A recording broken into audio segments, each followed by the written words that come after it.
Hi, I'm Oliver and this is Deep Cuts, a channel dedicated to music for lovers of music. So I've decided to do something slightly different this week. I'm sure there's loads of you excited for the return of a certain groundbreaking TV show this Sunday.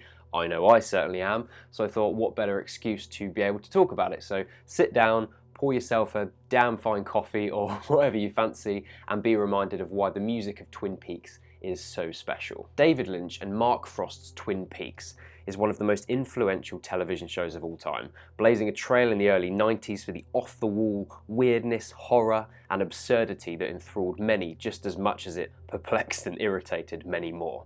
It pretty much single-handedly gave birth to narrative complexity in television serials, so all the shows you enjoy and love more or less owe a debt to Twin Peaks in some way.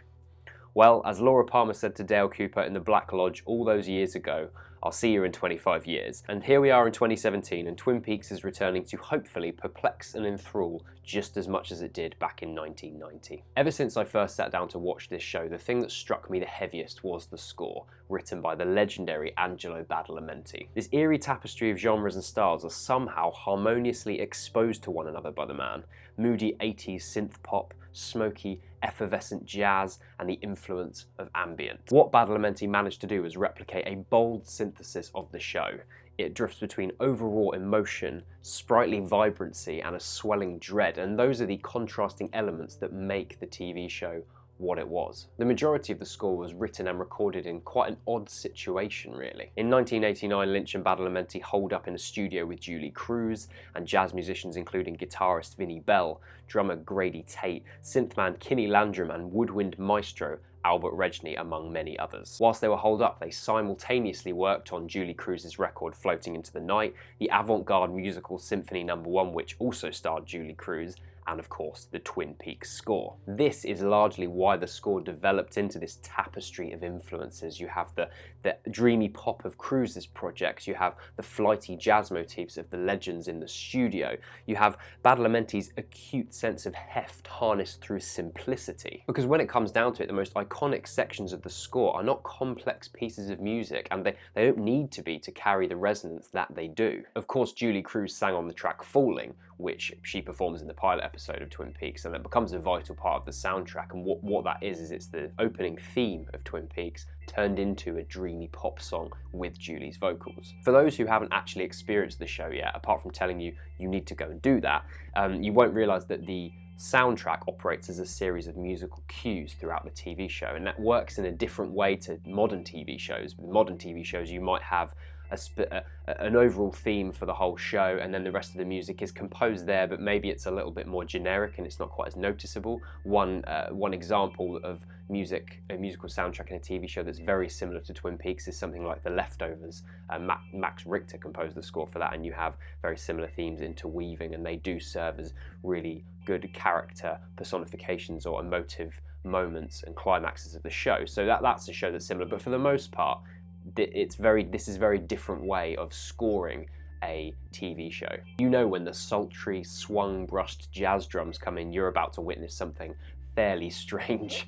Be that Audrey dancing suggestively in The Great Northern, her unhinged father Ben staging the Civil War with toy soldiers, Cooper working through suspects by throwing rocks at a bottle, not before explaining the history of Tibet to his colleagues in a wood. Yep.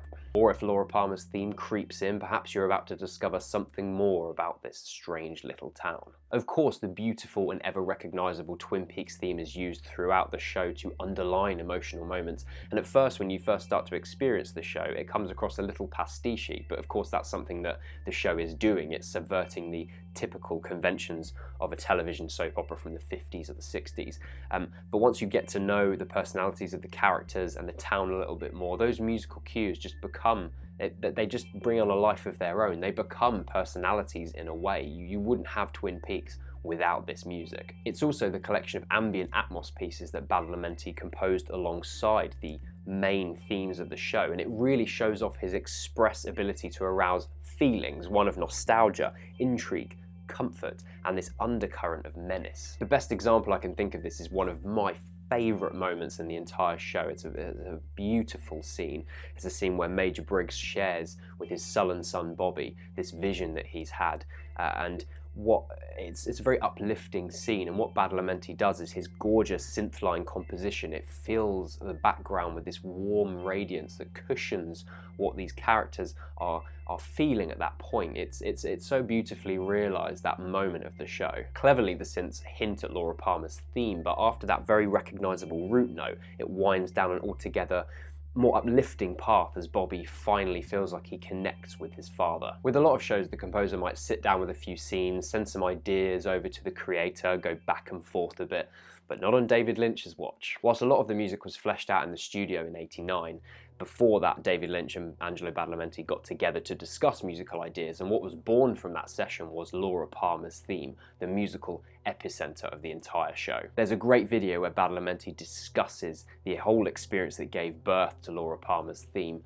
and I'll link that video in the description, but essentially Lynch sat down with his tape recorder next to Badalamenti and his Fender Rhodes beat-up piano, and he said, look, picture the scene, there's a dark sycamore wood, there's an owl hooting off somewhere far in the distance. Gave this really kind of gorgeous, dark description, and Badalamenti comes up with that low motif straight away, that bow now, so recognisable and such a core part of the experience of Twin Peaks. Then Lynch says that there's this lonely girl called Laura Palmer standing at the back of the woods, and she's very sad, and sitting there on his piano, Badalamenti comes up with that forlorn, alluring, ascending melody. As he hits the emotive climax, Lynch cries, "Wow, that's beautiful, it's tearing my heart out," and then when Angelo stops, David says, "I see Twin Peaks." To have the composer work so closely alongside the directorial vision is part of why this score is such a core part of the show, and the atmosphere that it provokes is it's not just the visuals, it's not just the characters, it's so ingrained into the DNA of the music as well, and that's quite a rare thing to find. It's why I can always listen to this score and instantly be transported to that little North Pacific town. And of course, that isn't even where the Twin Peaks legacy ended, because in 1992, David Lynch directed and released Fire Walk With Me, a prequel to the TV show. It had its fair share of detractors on release, but I think the general consensus these days among fans is that this is a crucial part of the legacy of Twin Peaks, slowly unraveling the final heartbreaking hours of Laura Palmer's life. As some of you remember, I talked about the Fire Walk With Me soundtrack on my 10 favourite records video, so yes, I do consider this every bit as good as the original Twin Peaks TV show score. The most important thing to understand about the difference between the TV show and the film is its tone.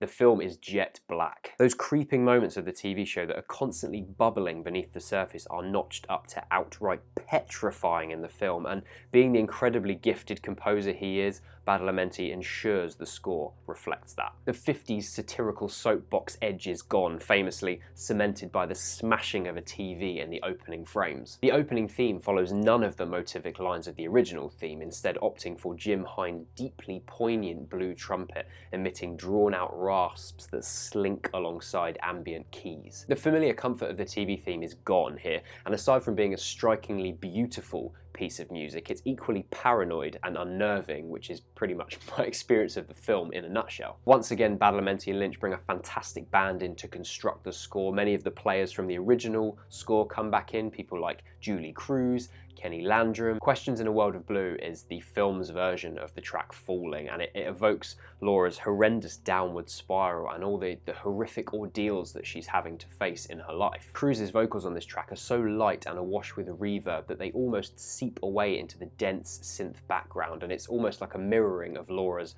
own experiences. There are a number of very adventurous tracks here. You have the Cajun strut of the Pink Room, Badalamenti channeling his inner Tom Waits on the track A Real Indication. If you listen to that, that's actually him growling those vocals. The most affecting piece of music for me, though, is the final track, The Voice of Love. It's probably one of the most stirring pieces of music I've ever listened to. A lot of that has to do with the terribly bleak final moments of Fire Walk With Me. Despite it being inevitable, it's still such a shocking thing to experience. The track is awash with thick synths that float between the original Twin Peaks theme and this new, overwhelming motif, and it's so desolate the grief sort of trickles off of the track. And yet the final note is uplifting. It provides a dramatic arc with this sliver of hope right before silence falls. So although Fire Walk With Me carves its own palette, it echoes the original show. You know, both of these scores are built into the mythos and the aura of the narrative, the spirit of it. Both scores are Twin Peaks. With season 3 starting on Sunday, Jesus, I'm so excited. We have no idea what to expect, certainly from the musical side of things as well. We know that Angelo Badalamenti's on board again for writing the score. Is he going to take some of the motifs of the original show and change them? Is he going to throw everything out and do something completely different? Will he do something more similar to Fire Walk with Me? Who knows, but I'm very excited to be going back to that town once again and experiencing the atmosphere, the characters, the personalities, and the music. Watch the show if you haven't seen it, or at the very least listen to these incredibly engrossing scores. They are wonderful. If you guys have liked this video, I might think about doing another one some way into the 3rd season, somewhere through that 18 episode arc, to discuss the music and analyse it a little bit. Let me know in the comments section below if you'd like to see something like that, and I will see you next week.